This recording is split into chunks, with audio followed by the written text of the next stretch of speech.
সকলোকে মোৰ চেনেললৈ স্বাগতম জনাইছো আৰু আজি আপোনালোকৰ বাবে লৈ আহিছো মই এটা ফেস পেক এই ফেস পেকটো হ'ল মুলতানী মিট্টিৰ ফেস পেক এটো আপোনালোকে ফেস বা বডি পেক হিচাপে ব্যৱহাৰ কৰিব পাৰিব আৰু মুলতানী মিট্টিৰ এই ফেস পেকটো ব্যৱহাৰ কৰাৰ বাবে আপোনাৰ স্কিনৰ যিখিনি ডেডনেস মানে ফটা বা যিখিনি ৰুক্ষতা সেইখিনি দূৰ হ'ব লগতে ছালখন মিহি হ'ব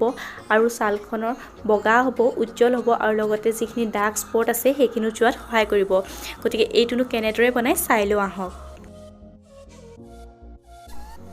এই পেকটোৰ বাবে মই লৈছো মুলতানী মিট্টি পাউডাৰ আৰু আপোনালোকে অফলাইন বা অনলাইনৰ মুলতানী মিট্টি পাউডাৰৰ পেকেট পাই যাব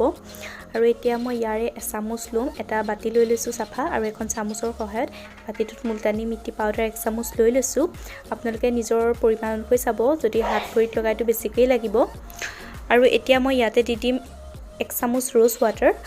ওয়াটাৰে আপনাৰ স্কিনখন টোনিং কৰাত সহায় কৰিব লগতে যিখিনি ওপেন পোৰ্স আছে সেইখিনি ক্লোজ কৰাত সহায় কৰিব আৰু আপোনাৰ স্কিনখন সাফা কৰিব আৰু এতিয়া ইয়াতে দিছো এক চামুচ ময়ে আপোনাৰ স্কিনখন ময়শ্চাৰাইজ কৰিব আৰু আপোনাৰ স্কিনখনৰ এটা গ্লো আনিব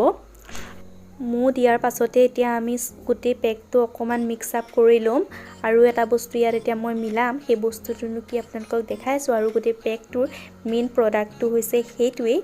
সেইটো হৈছে কেঁচা গাখীৰ আপোনালোকে ঘৰুৱা বা কিনা কেঁচা গাখীৰ ইয়াত ইউজ কৰিব পাৰে মই গাখীৰ এক চামুচ দিছো আৰু গাখীৰ আপোনাৰ স্কিনখন সাফা কৰিব লগতে বগা কৰিব আৰু মিহি হোৱাটো সহায় কৰিব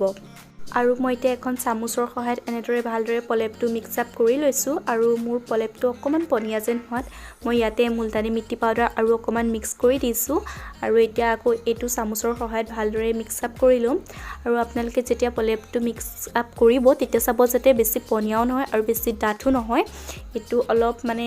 আপোনাৰ স্কিনৰ হিচাপত আপুনি যদি অকল মুখত লগাই তেতিয়া চামুচ পাউডাৰে হৈ যায় যদি আপোনালোকে হাত ভৰি গতি বটিতে লগাই তেতিয়া খৰকে দিব আৰু পলেপটো ঠিক এনেকুৱা হ'ব লাগিব বেছি ডাঠো নহয় বেছি পাতলো নহয় আৰু এতিয়া মই পলেপটো এনেদৰে আপোনালোকৰ হাতত লগাই দেখাইছো আপোনালোকে মুখত বা হাতত এনেদৰে লগাওতে এনেদৰে লগাব লৈ পেলাই আৰু এই পলেপটো আপোনালোকে সপ্তাহত দুবাৰ ইউজ কৰিব যদি আপোনাৰ স্কিনখন ড্ৰাই হয় তেন্তে সপ্তাহত এবাৰহে ইউজ কৰিব আৰু আপোনালোকে এইটো 10 পৰা 15 মিনিট সময় ৰাখিব যি সকলৰ স্কিন অইলি হয় তেওঁলোকে 15 মিনিট সময় ৰাখিব আৰু যি সকলৰ স্কিন ড্ৰাই হয় তেওঁলোকে 10 মিনিট সময়হে ৰাখিব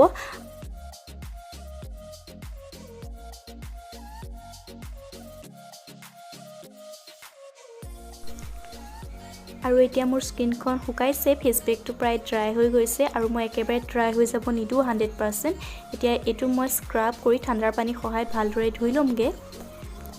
এতিয়া মই হাতখন ধুই আহিলো ভালদৰে আৰু এতিয়া এখন মই টাৱেলৰ সহায়ত স্কিনখন ভালদৰে ড্ৰাই কৰি লম আৰু আপোনালোকে যেটো ময়শ্চাৰাইজাৰ বা বডি লোশন ভাল পায় হেতু এপ্লাই কৰিব যেহেতু মই হাতত লগাই দেখাইছিলো গতিকে মই যেটো বডি লোশন ভাল পাওঁ হেতুকে এপ্লাই কৰিম আৰু হাতখন ধুই বা মুখখন ধুই অহা লগালক আপোনালোকে ময়শ্চাৰাইজাৰ বা বডি লোশন এপ্লাই কৰিব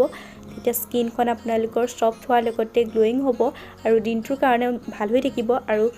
সদায় লগাই থাকিলে আপোনাৰ স্কিনখন বহুতেই ভাল হ'ব গতিকে আশা কৰো আজি মোৰ ভিডিওটো সকলোৱে চাই ভাল পালে আৰু আপোনালোকে পেকটো লগাই চাব বুলি আশা ৰাখিলো